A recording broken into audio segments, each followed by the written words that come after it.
Welcome. I am Collins Trott, Child Development Faculty on the Wallace Community College Dothan campus. In this episode, we are going to be learning about intellectual development of school-aged children.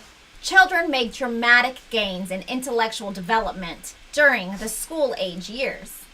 Advances in brain development and cognitive changes make them more capable of logical thought. So join me, Ms. Trott, as we learn all about intellectual development of school-aged children.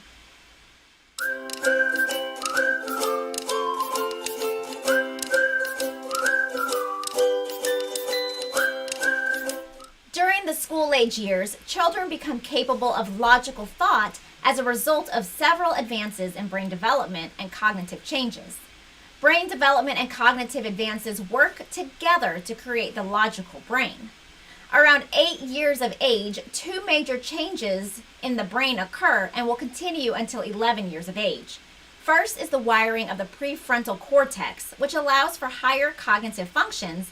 The prefrontal cortex is a section near the front of the brain that is involved in logical thinking, forming judgments, memory, weighing consequences, decision-making, and controlling impulses and emotions.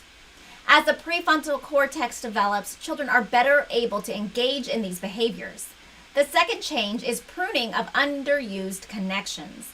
Pruning makes for faster and more efficient thinking. When puberty begins, the brain starts a reorganization process. As the brain reorganizes, connections between association areas and language areas allow for richness in communication.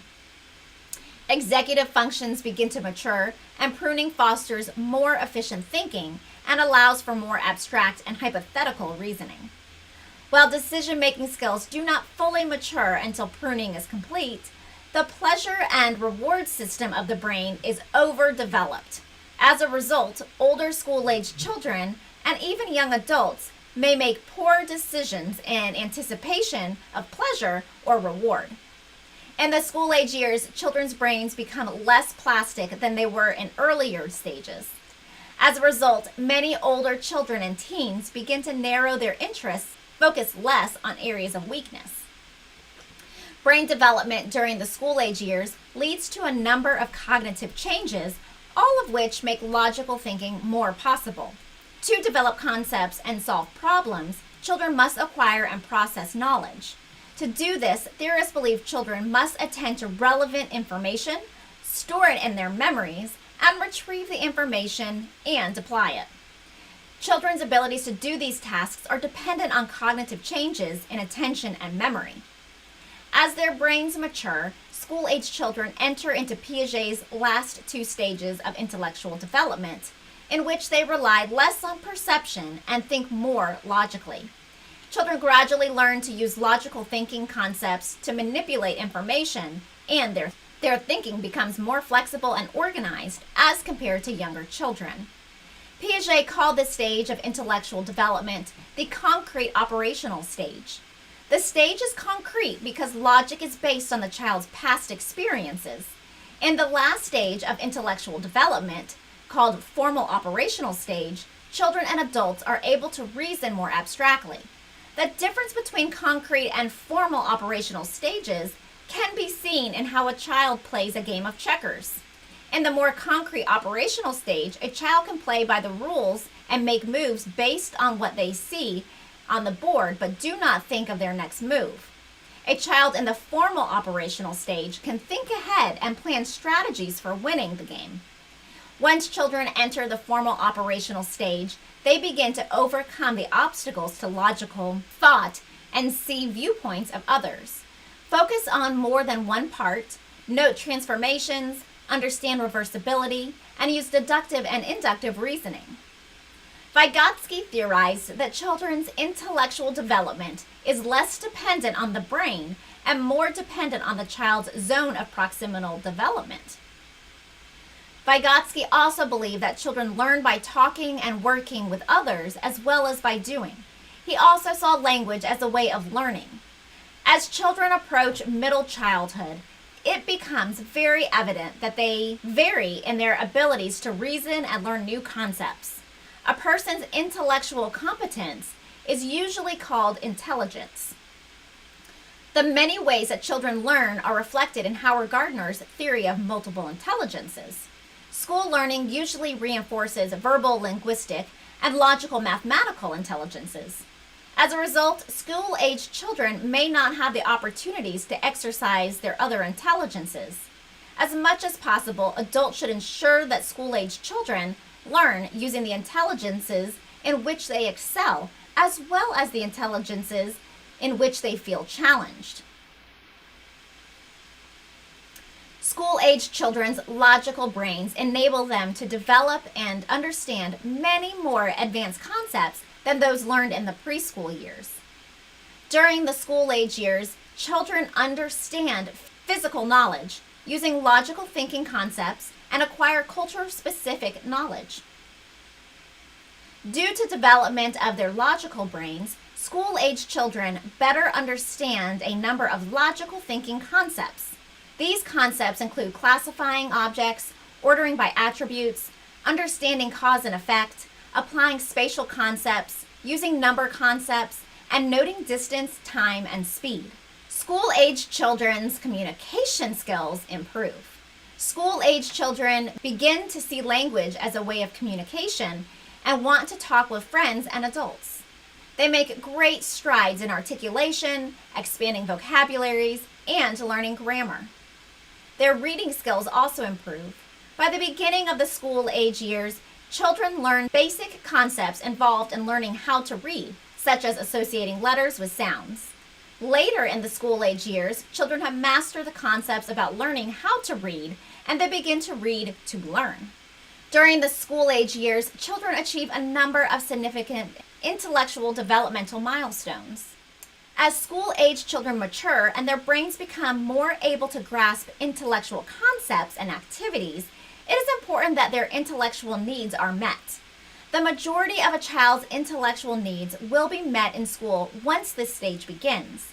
The meeting of intellectual needs in school, however, does not lessen the importance of parents' efforts to meet children's needs. During school-age years, parents can meet children's intellectual needs by preparing their children for school, supporting them in school, planning activities for children to learn outside of school, and guiding children's media use. Parents' interest in what their children learns affects children's achievement. School-age children need daily encouragement and help. Help is not effective if given only after the teacher shares negative reports with parents on a student's schoolwork and behaviors.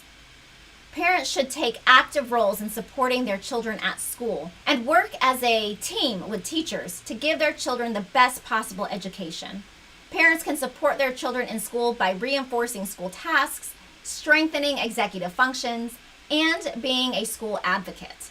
Children's intellectual needs are primarily met through school during the school-age years. Adults can plan many activities to help school-age children learn in the school environment. But the home is also an important place for meeting school-age children's intellectual needs. Parents can meet children's needs in the home by providing enrichment activities and special lessons and activities. During the school-age years, children become more skilled at using electronic media. To meet children's intellectual needs and ensure their safety when using electronic media, adults should guide their school-age children's media use. This guidance may mean providing digital devices at appropriate times and protecting children from media-related risks. Now let's review what we've learned. Wiring and pruning in the brain's prefrontal cortex during the school-age years enables children to think logically. Cognitive advances, including attention and memory, also aid intellectual development. During the school-age years, children enter Piaget's concrete operational stage. They think logically, though logic is based on past experiences. Upon entering the formal operational stage, children reason more abstractly. According to Vygotsky, school-age children learn as a result of brain development, or being stretched in their ZPD, and through collaboration. Piaget and Vygotsky differed about the role of language in intellectual development. Howard Gardner's theory of multiple intelligences also outlines many ways in which children learn. School-age children's understanding of physical knowledge expands. Logical thinking concepts of classification, ordering by attributes, cause and effect, space, number, distance, time, and speed improve. Children learn culture-specific knowledge through school and home teachings. By middle childhood, children have mastered most of the rules of language, including articulation and grammar. Their vocabularies continue to broaden. Children learn to read by making letter-sound associations, and later in middle childhood use reading as a way of learning other subject matter. They also achieve a number of intellectual developmental milestones. School-age children's intellectual needs are primarily met through school. Parents can help children learn in school by preparing them for school experiences and supporting their endeavors by reinforcing school tasks, strengthening executive functions, and being a school advocate. Outside of school, parents can provide enrichment activities and special lessons and activities. In addition to providing these activities, parents can guide their children's media use by providing digital devices at appropriate times and protecting children from media-related risks. Thanks for joining me, Miss Trott, as we learned all about intellectual development of school-age children. See you next time.